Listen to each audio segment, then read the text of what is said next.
राशीमध्ये मुसळधार पावसाचा orange alert देण्यात आलाय। नद्या आणि ओढ्यांमध्ये पाणी वाढण्याची आणि रस्ते वाहतुकीवर परिणाम होण्याची शक्यता आहे।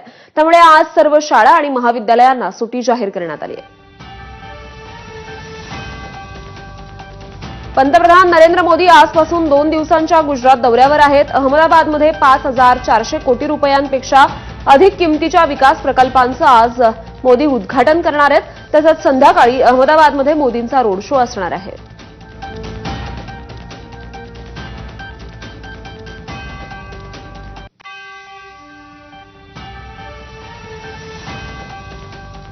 युक्रेननं आपल्या स्वातंत्र्यदिनी रशियावर मोठा ड्रोन हल्ला केला। रशियामधील कुर्स्क शहरातील एका मोठ्या अणुऊर्जा प्रकल्पावर हा हल्ला करण्यात आला। त्यामुळे कुर्स्क अणुऊर्जा प्रकल्पाला आग लागली आहे। हल्ल्यानंतर रशिया जोरदार प्रत्युत्तर देण्याची शक्यता आहे।